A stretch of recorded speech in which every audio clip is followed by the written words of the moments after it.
សម្រាប់បងដែលគាត់តែងតែឆ្ងល់ថាអញ្ចេះបើសិនជាគាត់អត់បានផុសវីដេអូ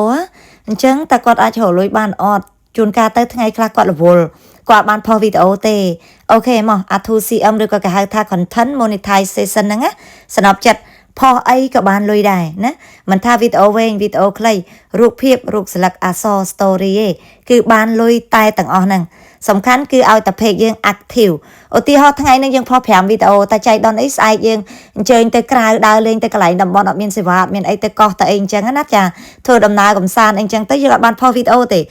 បងអាចផុសជារូបភាពរូបស្លឹកអក្សរ story អីក៏បានដែរណាវាមិនចាំបាច់ថាតតផុសវីដេអូរាល់ថ្ងៃទេប៉ុន្តែគ្រាន់តែស្ដាយបើសិនជា page របស់យើងនេះឡើងជាមួយនឹងវីដេអូនេះតួយ៉ាងនៃ page នេះចឹងឡើងទាំងវីដេអូវែងវីដេអូខ្លីតែឥឡូវទឹកលុយគេរាប់បញ្ចូលគ្នាហ្មងអញ្ចឹងបើសិនជាវាឡើងវីដេអូហើយបើយើងអត់បានផុសវីដេអូអូខេថ្ងៃហ្នឹងយើងអត់បានលុយវីដេអូទេតែយើងអាចបានលុយជាមួយរូបភាពរូបស្លឹកអក្សរ story ហើយនៅក្នុង page នេះគឺបាន extra bonus ទៀតហើយ extra bonus បានទាំងពីរ3តង់នេះអាតង់ទី2ហ្នឹងមកអស់ហើយឥឡូវមក1តង់ទៀតហើយអញ្ចឹងយើងផុសអីក៏បានលុយដែរជាមួយនឹង 2CM អញ្ចឹងសម្រាប់បងដែលគាត់រវល់ច្រើនណោះគាត់អត់សូវបានធ្វើវីដេអូជាប់លាប់អីអញ្ចឹងទៅបងកុំភ្លេច 2CM ផុសអីក៏បានលុយមិនថាវីដេអូវែងវីដេអូខ្លីរូបភាពរូបស្លឹក story អីទេសិតតែបានលុយទាំងអស់គ្រាន់តែថាច្រើនឬក៏តិចទៅតាមប្រភេទ audience របស់លោកអ្នកតែប៉ុណ្ណោះហើយបច្ចុប្បន្នកាលនេះទៀតគេអត់មានផ្ដោតទៅលើ view ទេគេផ្ដោតទៅលើ like share និង comment ដែលគេហៅថា engagement បើសិនជាយើងធ្វើវីដេអូរៀងវែងបន្តិចមានអ្នកមើលដល់ចង់ពាក់កណ្ដាលវីដេអូរបស់យើងអូខេគេមើលទៅឃើញពាណិជ្ជកម្ម2 3តង់អីចឹងណា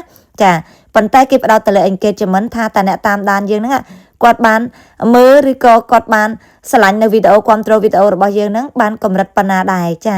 ហើយមួយវិញទៀតបើសិនជាវីដេអូរូបភាពរូបស្លឹកអក្សរ story របស់យើងផុសហ្នឹងណាមានចំណងជើងត្រឹមត្រូវណោះបើសិនជាវីដេអូហ្នឹងគឺផុសទម្រង់បញ្ឈរ 9.16 គុណភាព18ឡើងទៅចា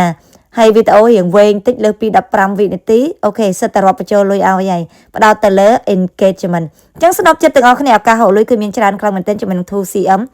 content monetization ផុសអីក៏បានលុយវាជាការប៉ັດណាមិនថាវីដេអូវែងវីដេអូខ្លីរូបភាពរូបស្លឹកអក្សរ story ទេ page ខ្លះគឺឡើងតែ story page ខ្លះគឺឡើងតែវីដេអូ page ខ្លះក៏ឡើងតែរូបភាពតែ page ខ្លះទៀតគឺឡើងទាំងអស់តែម្ដងសំខាន់ផុស different type of content មិនផ្ដោតតែមួយមុខទេបងប្អូនព្រោះឱកាសរកលុយគឺគ្រប់ច្រកតែម្ដងតួយ៉ាងដែលខ្ញុំអញ្ចឹងបច្ចុប្បន្នកាលគឺវីដេអូជាអ្នកផលិតលុយឲ្យខ្ញុំហីមិនថាវីដេអូចាស់វីដេអូថ្មីទេឲ្យតែមានគេមើល like share និង comment ណាវីដេអូមួយឆ្នាំពីរឆ្នាំមុនក៏ដោយគឺរាប់លុយឲ្យទាំងអស់តែម្ដងណាសំណប់ចិត្តចាឱកាសរកលុយរបស់យើងគឺមានកាន់តែច្រើនហើយបច្ចុប្បន្នកាលអា tool ហ្នឹងគឺអត់កំណាញ់ទេ Facebook តម្លាក់មកប្រងព្រាតចង់លើកទឹកចិត្តសម្រាប់អ្នកដែលគេប្រើប្រាស់ប្រព័ន្ធ platform មួយនេះចាឱកាសរបស់លោកអ្នកក៏មានកាន់តែច្រើនដែរមិនថាអ្នកនៅខ្មែរ